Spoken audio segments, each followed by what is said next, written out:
ਐਂ ਤਾਂ ਮੈਂ ਕਹਿਣੇ ਨੂੰ ਇਹ ਕਹਿ ਦੇਵਾਂ ਵੀ ਤੁਸੀਂ ਛੜਜੰਤਰ ਦੇ ਨਾਲ ਕੈਮਰਾ ਲੈ ਕੇ ਮੈਨੂੰ ਮਾਰਨ ਆ ਗਏ ਹੋ। ਕਿਸੇ ਦੇ ਰੂਪਾਂ ਦੇ ਨਾਲ ਕਿਸੇ ਦਾ ਕੁਝ ਨਹੀਂ ਹੁੰਦਾ। ਦੂਜਾ ਇੱਕ ਪੰਜਾਬੀ ਦੀ ਕਹਾਵਤ ਹੈ, ਕਾਵਾਂ ਦੇ ਕਹਿੰਦੇ ਢੱਗੇ ਨਹੀਂ ਮਰਦੇ। ਆਪ ਕਹਿਣ ਲੱਗ ਪਏ ਆ ਕਿ ਅਸੀਂ ਜਿਸ ਆਸ ਤੇ ਉਮੀਦ ਦੇ ਨਾਲ ਆਮ ਆਦਮੀ ਪਾਰਟੀ ਨੂੰ ਚੁਣਿਆ ਸੀ, ਉਹ ਸਾਡੀਆਂ ਉਮੀਦਾਂ ਤੇ ਖਰੀ ਨਹੀਂ ਉਤਰੀ। ਜਿਹੜੇ ਕੇਜਰੀਵਾਲ ਸਾਹਿਬ ਹੈ, ਉਹਦਾ ਇਹਨਾਂ ਤੋਂ ਵੀ ਅੱਛੇ ਕਲਾਕਾਰ ਆ। ਸੋ ਸਾਰੀ ਕਲਾਕਾਰੀ ਚੱਲ ਰਹੀ ਹੈ, ਸਾਰੇ ਡਰਾਮੇ ਚੱਲ ਰਹੇ। ਤੁਹਾਨੂੰ ਲੱਗਦਾ ਕਿ ਇਹਨਾਂ ਦੇ 92 ਐਮਐਲਏਆਂ ਨੂੰ ਖਰੀਦਣ ਵਾਸਤੇ 25 ਕਰੋੜ ਰੁਪਈਆ ਲਾਉਣਾ ਚਾਹੀਦਾ? ਇਹ ਤਾਂ ਆਪਣੇ ਭਾਰ ਨਾਲ ਆਪ ਹੀ ਡਿੱਗ ਪੈਣੇ, ਜਿੱਡੇ ਜਿੱਡੇ ਵੱਡੇ ਇਹਨਾਂ ਨੇ ਵਾਅਦੇ ਕੀਤੇ ਸੀ। पंजाब सूबे की राजनीति कल बीते दिन तो जो है बहुत ज़्यादा गरमाई हुई है। बीती देर रात जो है वो राज्यपाल की तरफों जो एक इजाजत दी गई सी विधानसभा के अंदर जो आम आदमी पार्टी नूं जो है अज सदन बैठना सी, सदन की इजाजत वापस ली गई है। उस तो बाद राजनीति गरमाई हुई है। आरोप लग रहे हैं बीजेपी पार्टी ने लोकतंत्र जो है जनतंत्र खत्म किया है। मोगा तो साबका विधायक मेरे नाल ने हरजोत कमल जी, इन्हां नाल गल करदे आ। लोकतंत्र खत्म कर देन चले तुसीं?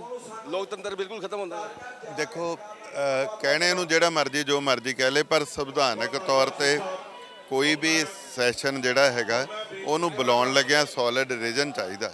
ਔਰ ਜਿਹੜਾ ਇਹਨਾਂ ਨੇ ਰੀਜ਼ਨ ਕਿਹਾ ਹੈਗਾ ਉਹ ਇਹ ਗੱਲ ਕਹੀ ਆ ਕਿ ਅਸੀਂ ਭਰੋਸੇਯੋਗਤਾ ਸਿੱਧ ਕਰਨੀ। ਮੰਗੀ ਕਿਹਨੇ ਆ? ਸੋ ਗਵਰਨਰ ਸਾਹਿਬ ਨੇ ਤਾਂ ਇਹਨਾਂ ਨੂੰ ਇੱਕ ਵਾਰੀ ਕਹਿ ਦਿੱਤਾ ਸੀਗਾ ਕਰ ਲਓ, ਪਰ ਜਦੋਂ ਉਹਨਾਂ ਨੇ ਜਿਹੜਾ ਇਹਦਾ ਲੀਗਲ ਐਸਪੈਕਟ ਜਿਹੜਾ ਸੀਗਾ ਉਹ ਲਿਆ ਹੈਗਾ ਤਾਂ ਉਹਦੇ 'ਚ ਸਾਫ਼ ਤੌਰ 'ਤੇ ਕਿਹਾ ਗਿਆ ਕਿ ਇਸ ਤਰੀਕੇ ਨਾਲ ਬਿਨਾਂ ਕਿਸੇ ਵਿਰੋਧੀ ਪਾਰਟੀਆਂ ਦੀ ਮੰਗ ਤੋਂ ਆਪਣੇ ਆਪ ਹੀ ਭਰੋਸੇਯੋਗਤਾ ਦਾ ਵੋਟ ਜਿਹੜਾ ਹੈਗਾ ਉਹ ਗੈਰ ਸੰਵਿਧਾਨਿਕ ਆ। ਲੋਕਤੰਤਰ ਦੀ ਹੱਤਿਆ, ਲੋਕਤੰਤਰ ਦਾ ਮਜ਼ਾਕ ਤਾਂ ਇਹ ਲੋਕ ਉਡਾ ਰਹੇ ਸੀ। ਗਵਰਨਰ ਸਾਹਿਬ ਦਾ ਫੈਸਲਾ ਬਿਲਕੁਲ ਦਰੁਸਤ ਹੈ। ਇੱਕ ਸੈਸ਼ਨ ਦੇ ਉੱਤੇ ਕਰੀਬ 80 ਲੱਖ ਰੁਪਈਆ ਖਰਚ ਆ ਜਾਂਦਾ। ਸੋ ਇਹ ਲੋਕਾਂ ਦਾ ਉਹ ਪੈਸਾ ਜਿਹੜਾ ਲੋਕਾਂ ਨੇ ਬੜੀ ਮਿਹਨਤ ਨਾਲ ਕਮਾ ਕੇ ਪੰਜਾਬ ਦੀ ਡਿਵੈਲਪਮੈਂਟ ਲਈ ਦਿੱਤਾ, ਉਹਨੂੰ ਇਹ ਵੇਸਟ ਕਰਨ ਲੱਗੇ ਸੀ। ਸੋ ਮੈਂ ਗਵਰਨਰ ਸਾਹਿਬ ਦੇ ਇਸ ਫੈਸਲੇ ਦਾ ਸਵਾਗਤ ਕਰਦਾ। ਬੜੀ ਮਿਹਨਤ ਲੱਗੀ ਸੀ ਸਰਕਾਰ ਬਣਾਉਣੇ 'ਚ, ਤੁਸੀਂ ਉਹਨਾਂ ਦੇ ਵਿਧਾਇਕ ਤੋੜਨ ਤੇ ਲੱਗੇ ਹੋਏ ਹੋ। ਤੁਸੀਂ ਕਹਿੰਦੇ ਸਰਕਾਰ ਗਿਰਾਣੀ ਹੈ, ਆਪਰੇਸ਼ਨ ਲੋਟਸ ਚੱਲ ਰਿਹਾ। ਆਰੋਪ ਤਮਾਮ ਤਰ੍ਹਾਂ ਦੇ ਨੇ, ਹਾਲਾਂਕਿ ਗਰਾਊਂਡ ਕੁਛ ਸਾਹਮਣੇ ਨਹੀਂ ਆਇਆ। ਕੀ ਕਹੋਗੇ? ਦੇਖੋ ਐਂ ਤਾਂ ਮੈਂ ਕਹਿਣੇ ਨੂੰ ਇਹ ਕਹਿ ਦੇਵਾਂ ਵੀ ਤੁਸੀਂ ਛੜਜੰਤਰ ਦੇ ਨਾਲ ਕੈਮਰਾ ਲੈ ਕੇ ਮੈਨੂੰ ਮਾਰਨ ਆ ਗਏ ਹੋ। ਕਿਸੇ ਦੇ ਰੂਪਾਂ ਦੇ ਨਾਲ ਕਿਸੇ ਦਾ ਕੁਝ ਨਹੀਂ ਹੁੰਦਾ। ਔਰ ਦੂਜਾ ਇੱਕ ਪੰਜਾਬੀ ਦੀ ਕਹਾਵਤ ਹੈ, ਕਾਵਾਂ ਦੇ ਕਹਿੰਦੇ ਢੱਗੇ ਨਹੀਂ ਮਰਦੇ। ਸੋ ਇਹ ਜੇ ਬੀਜੇਪੀ ਦੇ ਉੱਤੇ ਰੋਪ ਲਾ ਕੇ ਉਹਨੂੰ ਚਾਹੁੰਦੇ ਨੇ ਦਬਾਉਣਾ, ਤਾਂ ਬੀਜੇਪੀ ਦਾ ਕਮਲ ਆਪਰੇਸ਼ਨ ਲੋਟਸ ਇਹਨਾਂ ਨੂੰ ਕੁਝ ਨਹੀਂ ਕਰਨ ਲੱਗਿਆ, ਪਰ ਪੰਜਾਬ ਦੇ ਵਿੱਚ ਕਮਲ ਦਾ ਫੁੱਲ ਖਿੜੂਗਾ। ਕਾਰਪੋਰੇਸ਼ਨ 'ਚ ਵੀ, ਲੋਕ ਸਭਾ 'ਚ ਵੀ, ਔਰ ਆਉਂਦੀਆਂ ਵਿਧਾਨ ਸਭਾ 'ਚ ਵੀ। ਅੱਜ ਲੋਕ ਆਪ ਕਹਿਣ ਲੱਗ ਪਏ ਆ ਕਿ ਅਸੀਂ ਜਿਸ ਆਸ ਤੇ ਉਮੀਦ ਦੇ ਨਾਲ ਆਮ ਆਦਮੀ ਪਾਰਟੀ ਨੂੰ ਚੁਣਿਆ ਸੀ, ਉਹ ਸਾਡੀਆਂ ਉਮੀਦਾਂ ਤੇ ਖਰੀ ਨਹੀਂ ਉਤਰੀ। ਅੱਜ ਜਿਹੜਾ ਫਾਈਨੈਂਸ਼ੀਅਲ ਬਰਡਨ ਹੈ ਉਹ ਇੰਨਾ ਵੱਧ ਗਿਆ ਕਿ 3000 ਕਰੋੜ ਦਾ ਕਰਜ਼ਾ ਲੈ ਕੇ ਐਤਕੀ 7 ਤਰੀਕ ਤੋਂ ਬਾਅਦ ਤਨਖਾਹਾਂ ਦਿੱਤੀਆਂ। ਅੱਜ ਫਾਈਨੈਂਸ਼ੀਅਲ ਬਰਡਨ ਇੰਨਾ ਵੱਧ ਗਿਆ ਕਿ 1.5 ਮਿਲੀਅਨ ਡਾਲਰ ਜਿਹੜਾ ਹੈਗਾ ਪੰਜਾਬ ਨੇ ਜਿਹੜਾ ਕਰਜ਼ਾ ਨਵਾਂ ਲੈ ਲਿਆ ਇਹਦੇ ਤੋਂ, ਆਪਣੇ ਵਰਲਡ ਬੈਂਕ ਤੋਂ। ਸੋ ਕਿਵੇਂ ਪੰਜਾਬ ਚੱਲੂਗਾ? ਕੁੜੀਆਂ ਵੇਟ ਕਰੀ ਜਾਂਦੀਆਂ ਵੀ ਭਾਈ ਦੂਜ ਆ ਗਿਆ, ਸਾਨੂੰ 1000 ਰੁਪਈਆ ਦੇ ਦਿਓ। ਮਾਵਾਂ ਭੈਣਾਂ ਜਿਨ੍ਹਾਂ ਨੇ ਵੋਟਾਂ ਘਰਦਿਆਂ ਤੋਂ ਚੋਰੀ ਇਹਨਾਂ ਨੂੰ ਪਾਈਆਂ ਵੀ 1000 ਰੁਪਈਆ ਮਿਲ ਜੂ, ਉਹ ਦੇਖ ਰਹੀਆਂ। ਪੰਜਾਬ ਦੇ ਨੌਜਵਾਨ ਜਿਨ੍ਹਾਂ ਨੂੰ ਇਹਨਾਂ ਨੇ ਕਿਹਾ ਸੀ ਕਿ ਸਾਡੀ ਸਰਕਾਰ ਆ ਗਈ, ਇੱਕ ਵੀ ਧਰਨਾ ਨਹੀਂ ਲੱਗੂ, ਉਹ ਅਜੇ ਨਾਲ ਦੇਖ ਰਹੇ। ਸੋ ਕਦੀ ਪੈਨਸ਼ਨਾਂ ਦਾ ਮੁੱਦਾ, ਕਦੀ ਕਿਸੇ ਦਾ। ਸਾਰੇ ਇੱਕ ਭਗਵੰਤ ਮਾਨ ਜੀ ਬਹੁਤ ਅੱਛੇ ਸਟੇਜ ਕਲਾਕਾਰ ਰਹੇ ਆ। ਸੋ ਜਿਹੜੇ ਕੇਜਰੀਵਾਲ ਸਾਹਿਬ ਆ ਉਹਦਾ ਇਹਨਾਂ ਤੋਂ ਵੀ ਅੱਛੇ ਕਲਾਕਾਰ ਆ। ਸੋ ਸਾਰੀ ਕਲਾਕਾਰੀ ਚੱਲ ਰਹੀ ਹੈ, ਸਾਰੇ ਡਰਾਮੇ ਚੱਲ ਰਹੇ। 25 ਕਰੋੜ ਰੁਪਏ ਦੇ ਹਿਸਾਬ ਨਾਲ 25 ਕਰੋੜ ਰੁਪਏ ਦੇ ਹਿਸਾਬ ਨਾਲ ਕਿੰਨਾ ਪੈਸਾ ਇਕੱਠਾ ਕਰ ਰੱਖਿਆ ਤੁਸੀਂ? ਉਹ ਪੈਸਾ ਤਾਂ ਦਿਖਾਓ। ਦੇਖੋ ਇਹ ਤਾਂ ਇਹਨਾਂ ਨੂੰ ਪੁੱਛ ਲਓ। ਆਪਣੇ ਚੀਮਾ ਸਾਹਿਬ ਕਹਿੰਦੇ ਕਿ ਬੀਜੇਪੀ ਨੇ 1375 ਕਰੋੜ ਰੱਖਿਆ। ਚੀਮਾ ਸਾਹਿਬ ਨੂੰ ਹਿਸਾਬ ਕਿਤਾਬ ਬੀਜੇਪੀ ਦਿੰਦੀ ਹੈ, ਉਹ ਖਜ਼ਾਨਾ ਮੰਤਰੀ ਹੈ, ਉਹਨਾਂ ਨੂੰ ਪੁੱਛ ਲਓ। ਤੁਹਾਨੂੰ ਲੱਗਦਾ ਕਿ ਇਹਨਾਂ ਦੇ 92 ਐਮਐਲਏਆਂ ਨੂੰ ਖਰੀਦਣ ਵਾਸਤੇ 25 ਕਰੋੜ ਰੁਪਈਆ ਲਾਉਣਾ ਚਾਹੀਦਾ? ਬੀਜੇਪੀ ਅੱਜ ਪੰਜਾਬ ਦੇ ਵਿੱਚ ਸਰਕਾਰ ਬਣਾਉਣ ਦੀ ਸਥਿਤੀ 'ਚ ਹੁੰਦੀ, ਕੋਈ 5 7 10 ਖਰੀਦ ਕੇ ਸਰਕਾਰ ਬਣਦੀ ਹੁੰਦੀ ਤਾਂ ਲੋਕ ਯਕੀਨ ਕਰ ਲੈਂਦੇ। ਅੱਜ ਕੋਈ ਵੀ ਆਮ ਬੰਦਾ ਵੀ ਇਸ ਗੱਲ ਤੇ ਯਕੀਨ ਨਹੀਂ ਕਰ ਰਿਹਾ ਕਿ ਇਹ ਸਿਰਫ ਜਿਹੜਾ 25 ਕਰੋੜ ਰੁਪਈਆ ਐਮਐਲਏ ਦੀ ਇਹਨਾਂ ਨੇ ਆਵਾਜ਼ ਕੱਢੀ ਹੈ, ਇਹ ਗੁਜਰਾਤ ਵਿੱਚੋਂ ਤੇ ਹਿਮਾਚਲ ਚੋਂ। ਜਿੱਦਾਂ ਪੰਜਾਬ 'ਚ ਟਿਕਟਾਂ ਵੇਚੀਆਂ ਸੀ, ਉਹ ਟਿਕਟਾਂ ਦਾ ਰੇਟ ਵਧਾ ਲਿਆ ਵੀ ਤੁਹਾਨੂੰ 25 ਕਰੋੜ ਮਿਲੂਗਾ ਐਮਐਲਏ ਬਣ ਕੇ, ਤਾਂ ਟਿਕਟਾਂ ਦਾ ਰੇਟ ਵਧਾਉਣ ਲਈ ਇੱਕ ਆਪ ਹੀ ਆਪਣੇ ਐਮਐਲਏਆਂ ਦਾ ਮੁੱਲ ਲਾ ਲਿਆ। ਕੰਮ ਕਰਨ ਕਾ ਤਾਂ ਦੇ ਰਹੇ ਸਿੱਧਾ ਆਰੋਪ ਹੈ ਕਿ ਦਿੱਲੀ ਵੀ ਕੰਮ ਨਹੀਂ ਕਰਨ ਦਿੰਦੀ ਬੀਜੇਪੀ ਪਾਰਟੀ, ਇੱਥੇ ਤਾਂ ਇੱਥੇ ਕੰਮ ਨਹੀਂ ਕਰਨ ਦਿੰਦੀ। ਹਾਲਾਂਕਿ ਤੁਸੀਂ ਉਸ ਲੈਵਲ ਤੇ ਕਿੱਥੇ ਸਟੈਂਡ ਨਹੀਂ ਕਰ ਰਹੀ ਬੀਜੇਪੀ ਕਿ ਅੱਜ ਦੇ ਟਾਈਮ ਤੇ ਅਗਰ ਇਲੈਕਸ਼ਨ ਹੋ ਤਾਂ ਵੀ ਤੁਸੀਂ ਜਿੱਤ ਪਾਓ, ਔਰ 92 ਐਮਐਲਏਜ਼ ਨੂੰ ਤੋੜ ਕੇ ਸਰਕਾਰ ਬਣਾਉਣ ਦਾ ਖੁਆਬ ਤੁਸੀਂ ਪਾਲ ਰੱਖਿਆ। ਇਹ ਦੇਖੋ, ਤੁਸੀਂ ਤਾਂ ਬੜੇ ਸਿਆਣੇ ਹੋ, ਪੱਤਰਕਾਰ ਸੁਲਝੇ ਹੋਏ ਹੋ। ਤੁਹਾਨੂੰ ਲੱਗਦਾ ਕਿ ਬੀਜੇਪੀ ਕੋਈ ਇਸ ਤਰੀਕੇ ਦਾ ਕਰੂਗੀ? 6 ਮਹੀਨਿਆਂ ਤੋਂ ਬਾਅਦ ਹੀ ਇਹਨਾਂ ਦੇ 92 ਐਮਐਲਏਆਂ ਨੂੰ ਤੋੜਨ ਵਾਸਤੇ 25-25 ਕਰੋੜ ਰੁਪਈਆ ਕਿੰਨੇ ਐਮਐਲਏ ਖਰੀਦਣੇ ਆ ਤੇ ਕਾਹਦੇ ਵਾਸਤੇ ਖਰੀਦਣੇ? ਇਹ ਤਾਂ ਆਪਣੇ ਭਾਰ ਨਾਲ ਆਪ ਹੀ ਡਿੱਗ ਪੈਣੇ। ਜਿੱਡੇ ਜਿੱਡੇ ਵੱਡੇ ਇਹਨਾਂ ਨੇ ਵਾਅਦੇ ਕੀਤੇ ਸੀ, ਕੰਮ ਕਰਨੇ ਤੋਂ ਇਹਨਾਂ ਨੂੰ ਕਿੱਥੋਂ ਰੋਕਿਆ ਜਾ ਰਿਹਾ? ਜੇ ਵਿਧਾਨ ਸਭਾ ਦੇ ਵਿੱਚ ਇੱਕ ਡਰਾਮੈਟਿਕ ਸੈਸ਼ਨ ਤੋਂ ਗਵਰਨਰ ਸਾਹਿਬ ਨੇ ਰੋਕਤਾ, ਜਿਹਦਾ 80 ਲੱਖ ਰੁਪਈਆ ਪੰਜਾਬ ਦੇ ਲੋਕਾਂ ਦਾ ਬਚਾ ਲਿਆ, ਔਰ ਸੰਵਿਧਾਨਕ ਤੌਰ ਤੇ ਜਿਹੜਾ ਇਹ ਸੈਸ਼ਨ ਬਣਦਾ ਹੀ ਨਹੀਂ ਸੀ ਕਰਨਾ।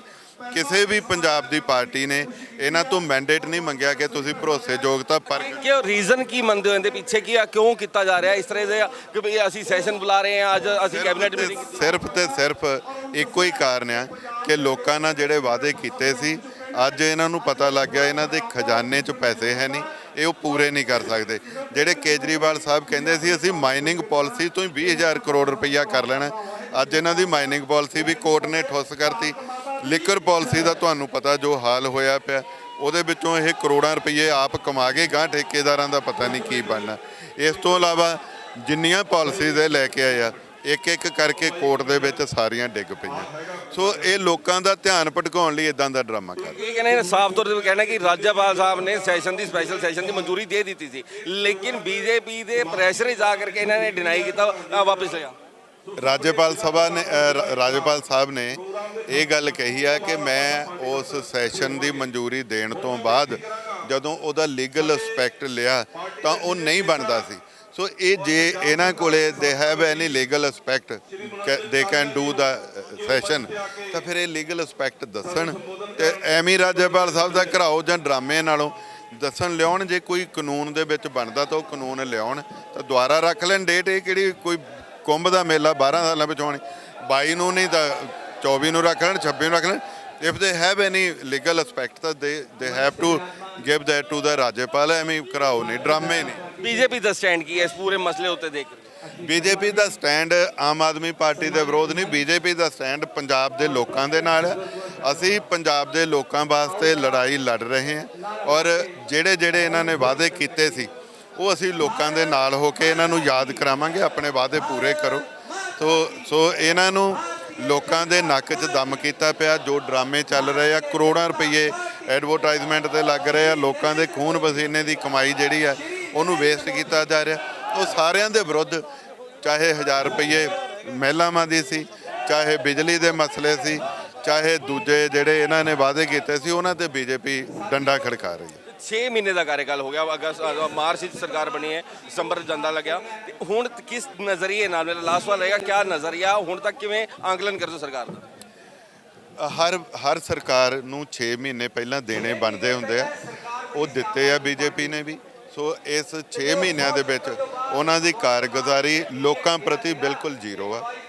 ਤੁਸੀਂ ਬੜੇ ਸਿਆਣੇ ਹੋ ਮੀਡੀਆ ਵਾਲੇ, ਇੱਕ ਪਾਸੇ ਤਾਂ ਇੱਕ ਜਿਹੜਾ ਮੰਤਰੀ ਆ ਉਹਦੀ ਕੋਈ ਆਡੀਓ ਨਹੀਂ, ਭਗਵੰਤ ਮਾਨ ਜੀ ਕਹਿੰਦੇ ਮੇਰੇ ਕੋਲ ਆ, ਤਾਂ ਮੇਰੇ ਕੋਲ ਹੀ ਕਹਿ ਕੇ ਉਹਨੂੰ ਅਰੈਸਟ ਵੀ ਕੀਤਾ ਜਾਂਦਾ, ਮੰਤਰੀ ਮੰਡਲ 'ਚੋਂ ਵੀ ਕੱਢਿਆ ਜਾਂਦਾ, ਔਰ ਫੜ ਕੇ ਇਵੇਂ ਲਿਜਾਇਆ ਜਾਂਦਾ ਜਿਵੇਂ ਮੁਹਾਲੀ ਵਾਲੇ ਅੱਡੇ ਤੋਂ ਜੇਬ ਕਤਰਾ ਫੜ ਲਿਆ।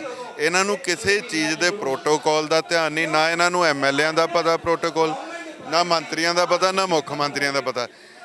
ਦੂਜੇ ਨੰਬਰ ਤੇ ਸਹੁੰ ਚੱਕਣ ਵਾਲੇ ਹਰਪਾਲ ਚੀਮਾ ਜੀ ਮੁੱਖ ਮੰਤਰੀ ਦੇ ਬਾਹਰ ਜਾਣ ਤੋਂ ਬਾਅਦ ਤਾਂ ਪਹਿਲੇ ਨੰਬਰ ਦੀ ਕੁਰਸੀ ਤੇ ਬੈਠੇ ਸੀ, ਤੇ ਉਹ ਚਿੱਠੀ ਦੇਣ ਡੀਜੀਪੀ ਦੇ ਆਫਿਸ ਜਾ ਰਹੇ। ਉਹਨਾਂ ਨੂੰ ਇਹ ਨਹੀਂ ਪਤਾ ਕਿ they can call DGP to his desk. So Bhagwant Mann ਬਤੌਰ ਮੁੱਖ ਮੰਤਰੀ, ਲੋਕਾਂ ਨੇ ਦੇਖਿਆ ਕਿ ਸੰਗਰੂਰ ਵਾਲੀ ਰੈਲੀ 'ਚ ਕਾਰ ਦੇ ਵਿੱਚੋਂ ਬਾਹਰ ਬਾਰੀ 'ਚੋਂ ਲੰਮਕ ਰਹੇ ਆ। ਸੋ ਇਹਨਾਂ ਨੇ ਉਸ ਮਰਿਆਦਾਵਾਂ ਦਾ ਤਾਰ ਕਰਤਾ। ਸੋ ਅੱਜ ਜੋ ਪੰਜਾਬ ਦੀ ਚਾਹੇ ਲੀਡਰਸ਼ਿਪ ਹੈ, ਚਾਹੇ ਐਡਮਿਨਿਸਟ੍ਰੇਸ਼ਨ ਹੈ, ਸਭ ਇਹਨਾਂ ਤੋਂ ਔਖੇ ਆ। ਇੱਕ ਉਦਾਹਰਨ ਮੈਂ ਦਿੰਦਾ, ਕੈਪਟਨ ਅਮਰਿੰਦਰ ਸਿੰਘ ਨੂੰ ਲੋਕ ਮੰਨਦੇ ਸੀ ਬਹੁਤ ਅੱਛੇ ਐਡਮਿਨਿਸਟ੍ਰੇਟਰ ਆ।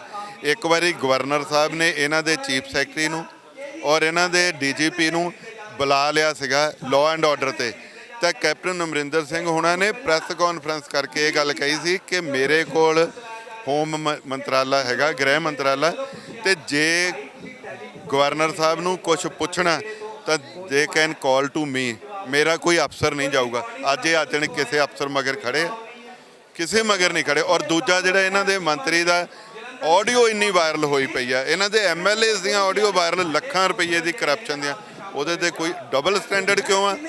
ਦਿੱਲੀ ਤੁਹਾਡੇ ਸਸੋਦੀਏ ਦੇ ਰੇਡਾਂ ਪੈਂਦੀਆਂ, ਦਿੱਲੀ ਤੁਹਾਡਾ ਜਿਹੜਾ ਹੈਲਥ ਮਿਨਿਸਟਰ ਹੈ ਉਹ ਅੰਦਰ ਦਿੱਤਾ ਪਿਆ। ਇਹ ਡਬਲ ਸਟੈਂਡਰਡ ਲੋਕੀ ਦੇਖ ਰਹੇ ਆ ਔਰ ਲੋਕਾਂ ਨੇ 3 ਮਹੀਨਿਆਂ ਬਾਅਦ ਇਸੇ ਕਰਕੇ ਇਹਨਾਂ ਨੂੰ ਨਕਾਰਤਾ ਸੀ। ਸੀਗੇ ਡਾਕਟਰ ਹਰਜੋਤ ਸਿੰਘ ਕਮਲ ਜੋ ਮੋਗਾ ਤੋਂ ਸਾਬਕਾ ਵਿਧਾਇਕ, ਸਾਫ਼ ਤੌਰ ਤੇ ਕਹਿਣੇ ਕਿ ਮਾਨ ਸਰਕਾਰ ਹਰ ਮੋਰਚੇ ਤੇ ਜੋ ਹੈ ਉਹ ਪੂਰੀ ਤਰ੍ਹਾਂ ਵਿਫਲ ਹੈ। ਸਿਰਫ ਲੋਕਾਂ ਦਾ ਧਿਆਨ ਮੁੱਦਿਆਂ ਤੋਂ ਭਟਕਾਉਣ ਕਰਕੇ ਇਸ ਤਰ੍ਹਾਂ ਦਾ ਸਪੈਸ਼ਲ ਸੈਸ਼ਨ ਦਾ ਡਰਾਮਾ ਕੀਤਾ ਗਿਆ। ਰਾਜਪਾਲ ਵੱਲੋਂ ਇਹਦੇ ਉੱਤੇ ਲੀਗਲ ਐਸਪੈਕਟ ਜੋ ਹੈ ਦੇਖੇ ਗਏ ਸੀ, ਉਸ ਤੋਂ ਬਾਅਦ ਇਹਨੂੰ ਡਿਨਾਈ ਕੀਤਾ ਗਿਆ ਹੈ। ਇਜਾਜ਼ਤ ਜੋ ਦਿੱਤੀ ਗਈ ਸੀ ਉਹ ਵਾਪਸ ਲਿੱਤੀ ਗਈ ਹੈ, ਲੇਕਿਨ ਬੀਜੇਪੀ ਜੋ ਹੈ ਜਨਤਾ ਦੇ तमाम ਮੁੱਦਿਆਂ ਨੂੰ ਲੈ ਕਰਕੇ ਸੜਕਾਂ ਤੇ ਇਸ ਤਰੀਕੇ ਹਮੇਸ਼ਾ ਉਤਰਦੀ ਨਜ਼ਰ ਆਏਗੀ। ਕੈਮਰਾਮੈਨ ਸੁਨੀਲ ਦੇ ਨਾਲ ਸੁਨੀਲ ਸਰਦਾਰ।